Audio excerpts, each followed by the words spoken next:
Diretamente você sai hoje do jogo, poderia ter visto que o Grêmio poderia ter vencimento de um ponto conquistado, adversário fora de casa, de que uma vitória, todo envolvimento arbitragem. Boa noite a todos. Como sempre falo para vocês, gostaria de entender a mudança tática que você fez, a utilização dos 3 zagueiros, entender também o seu sentimento, que sentimento que você sai hoje do jogo que o Grêmio poderia ter vencido, se sai com o sentimento de um ponto conquistado contra um adversário forte fora de casa, ou o sentimento de que uma vitória escapou e todo o envolvimento da arbitragem. Boa noite a todos. Como sempre falo para vocês, de vez em quando a gente tem que reinventar o Grêmio, né? O Grêmio fez uma A gente joga a cada 3 dias, aí de viagem, o desgaste é muito grande, e no momento que você muda o esquema tático do time, você precisa de um tempo maior para treinar. Os três nós tomamos no final. É lógico porque nós poderíamos, porque nós merecíamos a vitória, porque a gente fez vitória. Foi o Grêmio, até pelas situações que nós criamos. Mas fizemos o segundo gol num momento muito bom da partida, onde nós estávamos bem. Infelizmente nós tomamos o gol de empate no final. É lógico que a gente fica triste porque nós poderíamos sair daqui hoje contra um adversário muito poderoso com os 3 pontos, porque nós merecíamos a vitória pelo que a gente fez dentro do campo. Mas, mais uma vez, o Grêmio foi prejudicado pela arbitragem. Eu falo pouco de arbitragem, mas tem horas que é difícil se conter.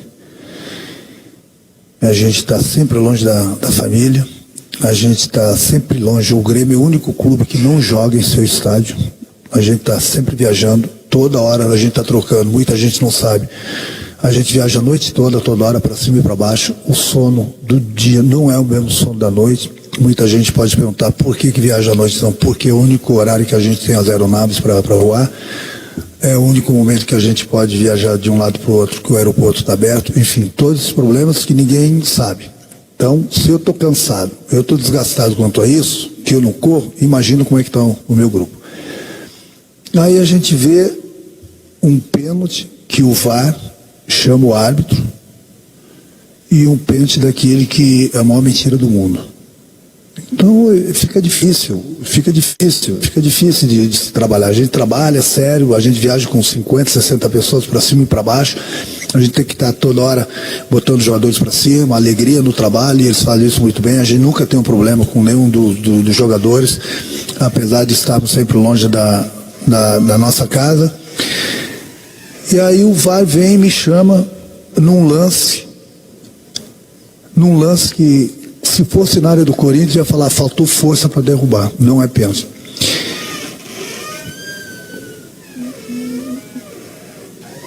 Se entrar mais alguém, eu vou parar de dar entrevista.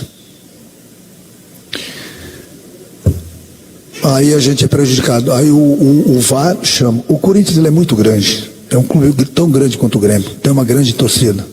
O Corinthians não precisa disso. Isso mancha ainda mais a imagem da CBF. Essa que é a realidade. Mancha muito mais as pessoas que têm a ferramenta nas mãos e não sabem usá-la. Bom, aí cada um tira, né, sua conclusão. O ano passado o Grêmio deixou de ser campeão brasileiro por um pênalti que o Steve Wonder, lá dos Estados Unidos, gritou, foi pênalti. Não deram pra gente. Nós perdemos o campeonato por causa daqueles 2 pontos. Hoje, o Grêmio está fazendo uma belíssima partida. Aí vai o VAR com a ferramenta toda na frente dele, chama o árbitro do jogo. Eu acho que nesse ponto aí, uma que não foi nem falta no lance que ocorreu o pênalti. Não foi nem falta do Franco. Quem bate nele é o jogador do Corinthians. Não foi nem falta. Deu a falta, aí o VAR, Corinthians, Itaquera. A gente já sabe como é que a coisa funciona, né? A gente já sabe. Para quem entende futebol, para quem conhece futebol, para quem sabe, a gente sabe como as coisas funcionam. E o Grêmio, infelizmente, deixou mais 2 pontos aqui. Que mais eu posso te falar? O Grêmio merecia vencer. Não venceu porque, né? Mais uma vez, o Corinthians não precisa disso. Isso é vergonha para o futebol brasileiro, é vergonha para a CBF. O presidente da CBF está onde? Está em Paris. E as coisas estão acontecendo aqui no Brasil. O que a gente vai fazer, né? O que a gente vai fazer? Continuar trabalhando contra tudo e contra todos. Essa que é a realidade. Contra tudo e contra todos. Agora, por exemplo, ninguém quer saber. Vamos jantar dentro do vestiário, vamos para o aeroporto, pegar um voo que vai ser quase 2 horas da manhã para ir para Chapecó. Sabe-se lá a hora que nós vamos chegar? Sabe-se lá que horas o grupo vai dormir. Mas ninguém quer saber disso. O Vasco não jogou na semana. Está só esperando a gente na boa. O Grêmio jogou hoje, numa quinta-feira, e vai jogar no domingo. E a CBF não está nem aí. Claro que não está nem aí. Lógico que não está nem aí. O que a gente vai fazer, né? É continuar trabalhando e não adianta. Eu falo sempre para o presidente, a gente tem que nadar contra a maré. Essa que é a realidade. A realidade é essa. A gente trabalha, para chegar na hora do jogo, colher os frutos. O que a gente colhe? Colhe essa vergonha aí. Volto a repetir, o Corinthians não precisa disso. Não precisa disso. Infelizmente, né? O ano passado foi a maior prova disso também. Renato, aqui. Apesar do erro da arbitragem, o Grêmio estava ganhando o jogo e estava jogando bem, parecia inclusive mais perto do terceiro gol do que o Corinthians de empatar. Você tirou o Soteldo. A gente viu que ele reclamou, ficou irritado ali no banco. Não sei se foi por causa da saída, talvez você possa responder isso.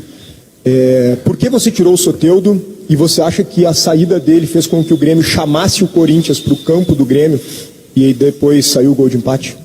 Não, eu coloquei o Arezzo, que é um jogador de área, que vem buscando o ritmo de jogo. Coloquei o Queiroz aí pelo lado direito, porque nós estamos vencendo a partida, faltavam alguns minutos, e o Soteldo estava bastante desgastado. Mas não foi por causa disso que nós tomamos o gol. Foi nosso, que isso, já conversei com o grupo, essas coisas não pode acontecer. Ele estava irritado ali no banco, como eu estava, como os demais jogadores estavam, justamente porque nós estamos com a vitória nas mãos e nós tivemos umas falhas ali na hora do segundo gol do Corinthians que originou o gol de empate. Então qualquer um fica irritado, eu também fiquei. E já cobrei deles no vestiário. Esse tipo de gol que a gente tomou, a gente não pode tomar, principalmente faltando 3, 4 minutos. E o jogo estava totalmente dominado. E as substituições foram exatamente isso. Coloquei sangue novo, justamente que o Corinthians estava atacando bastante aí pelo lado direito. Coloquei o Queiroz ali para fechar os espaços. Renato, você falou que foi erros e falhas no final do jogo.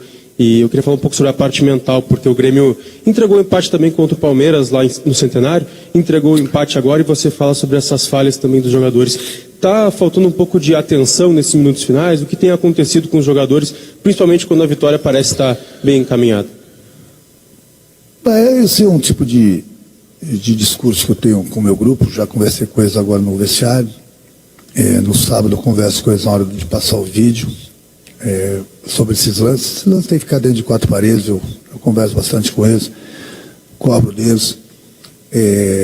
Resumindo, é um pouco de falta de atenção de todo mundo. A gente não pode tomar os gols que a gente vem tomando. Já é difícil fazer gol.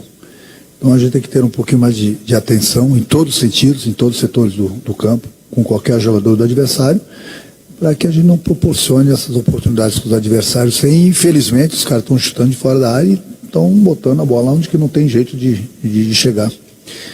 Mas essa oportunidade para os adversários que a gente tem que parar de dar. Renato, em certo momento, uma coletiva, você falou que, por vezes, faltava vergonha na cara, ou tinha que ter vergonha na cara, para o restante da temporada. E hoje a gente viu um time com vergonha na cara, lutando do início ao fim, fora de casa, sendo superior e merecia a vitória. E que tipo de recado você deu para os jogadores por conta dessa atitude que você esperava há um bom tempo? E me permita falar mais uma vez da arbitragem, porque que tipo de justificativa eles deram na hora do pênalti para vocês? Eu vi que estava o quarto árbitro feito uma barata tonta ali, tentando parar os dois bancos para não chegar perto do VAR. Mas que tipo de justificativa se deu para vocês que estavam ali participando daquela cena patética? Bom, o grupo, eu já dei os parabéns para eles, né, porque nós somos 2 gols hoje do Corinthians. empatamos uma partida onde nós poderíamos sair com os 3 pontos, que eram importantes, esses 3 pontos para a gente, que eu vou deixar de parabenizar meu grupo pelo que eles fizeram em campo. Eles jogaram muito bem, foram superiores, só que, como eu falei, faltou um pouquinho de atenção, principalmente ali no final do jogo, mas isso não tira o mérito dos jogadores. O que eles falam, eles não falam, eles não deixam. É o trabalho deles, a gente se empolga um pouco, já toma um cartão amarelo, toma um cartão vermelho, a gente está ali, a gente cobra. Eu vi o lance no vestiário agora, um lance que o Kahneman mal encosta no adversário. E você sabe que eu sou sincero quando eu falo que se eu achei é pênalti mesmo, não vou só defender meu clube quando eu acho que realmente existiu o pênalti. Não existiu o pênalti. Se acontece em qualquer parte do campo, até pênalti a nosso favor, eu já ouvi os árbitros falar, não é força suficiente para marcar um pênalti. Mas aí é que eu falo, tanto é que o árbitro estava bem colocado no lance, ele não deu pênalti. Mas aí o que falta para a arbitragem brasileira é justamente a personalidade. A qual seria a personalidade do árbitro? Se o árbitro tem lances dentro do campo que ele não vê, o VAR vê, chama o árbitro. Mas tem lances que o árbitro vê, que nem o de hoje, que ele não deu pênalti porque não existiu. Se o VAR chamou ele pode ir lá, ver e pode continuar com a opinião dele. De negar o pênalti. Não, isso não é o suficiente para ser pênalti. Então o problema da arbitragem do brasileiro, claro que não são de todos os árbitros, mas de alguns, quando o VAR chama, ele já vai na intenção de que o VAR viu. Às vezes é verdade, às vezes ele não viu uma coisa que realmente aconteceu e é pênalti. Mas no caso de hoje, ele vai estar vendo o lance, não é porque o VAR chamou ele que ele é obrigado a dar o pênalti. Ele não tem pênalti, porque o pênalti não existiu. A falta que originou o pênalti não existiu.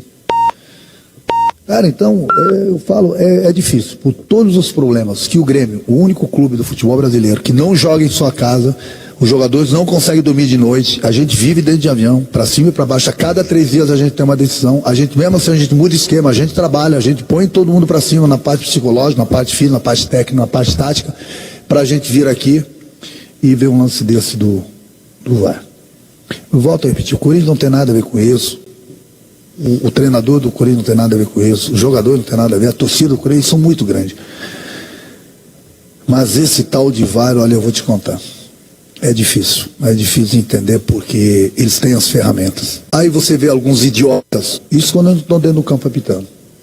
E aí, o que a gente vai fazer? O nosso presidente da CBF, em Paris, e a gente está vendo essas palhaçadas. Em toda rodada a gente vê uma palhaçada, ou mais de uma palhaçada. Hoje a gente viu mais uma. Volto a repetir, o Corinthians é grande, ele não precisa disso. O Corinthians não é culpado de nada. Mas essa vergonha do futebol brasileiro. Bem, boa noite. Queria que você falasse um pouquinho sobre o que você já estava comentando, que o Marquezinho falou também na saída de campo depois do primeiro tempo, sobre a dificuldade que os jogadores do Grêmio, o elenco, vocês ainda vivem como um todo por conta da questão das enchentes no Rio Grande do Sul. Você falou sobre a viagem, jogar em casa, o quanto que isso ainda afeta mentalmente, o quanto que isso ainda desgasta você e ao elenco do Grêmio. Obrigado. Cara, o Grêmio é o único clube que não joga em casa. É triste. O clube não é culpado, nós não somos culpados. Infelizmente teve a enchente e o Grêmio não consegue jogar na arena. O Grêmio é muito forte dentro da arena. O Grêmio poderia hoje estar brigando pela parte de cima tranquilamente na tabela, se tivesse arena. Mas além de a gente não ter a arena, a gente tem que se deslocar o tempo todo. A gente não consegue treinar direito. Porque tem muitas vezes que a gente tem um pouquinho a mais de tempo para treinar, não pode porque tem que ir para o aeroporto, porque tem aquele horário para a gente viajar, só tem aquele horário da aeronave, a cada 3 dias é uma partida. Esse mês aqui, se eu não me engano, o Grêmio está em 3 competições, em 30 dias o Grêmio vai fazer 10 jogos, 32 dias, uma coisa assim. O problema é que a gente não joga que nem hoje e volta para nossa casa. A gente joga, sai daqui e vai para um outro estado. A gente vai viajar a noite toda. O grupo não dorme, o grupo dorme 5, 6 horas da manhã, 7 horas da manhã, até meio-dia, não é o mesmo sono da noite. A gente trabalha sempre que a gente pode, a gente faz de tudo para a gente sair dessa situação, e a gente vai sair disso, não tenho dúvida alguma, e aí volto a ver um jogo desse, onde, né, a gente vê lá, ou não sabe usar as ferramentas, ou está mal intencionado. E com isso tudo a gente é prejudicado, porque ninguém está sofrendo mais que o Grêmio. E eu não quero que ninguém tenha pena do Grêmio, não. E não quero que ninguém ajude o Grêmio. A gente só não quer ser prejudicado. Só isso. Que apita o que é certo. O que está de errado não inventa. como, né, aconteceu hoje. Esse que é o problema. Então ninguém quer saber de todos os problemas que o Grêmio está vivendo. Somente nós que estamos trabalhando no dia a dia aqui, a gente sabe o que está passando. Aí todo mundo pode falar, o mesmo discurso de sempre. Então é só se colocar no nosso lugar. Todo mundo joga, volta para sua casa. Não estou culpando nenhum clube, que ninguém é culpado.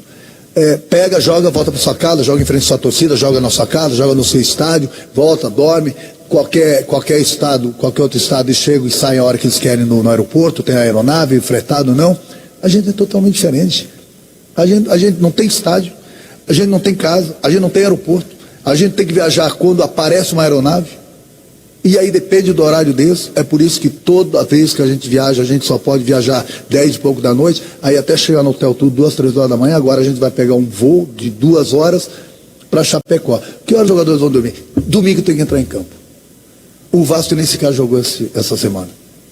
Então ninguém quer saber desses problemas. Aí a gente trabalha, aí chega na hora do jogo, o que a gente vê? O que a gente vê? Não sabe usar a ferramenta, ou, né? É triste o futebol brasileiro, é triste. E o nosso presidente desfilando em Paris,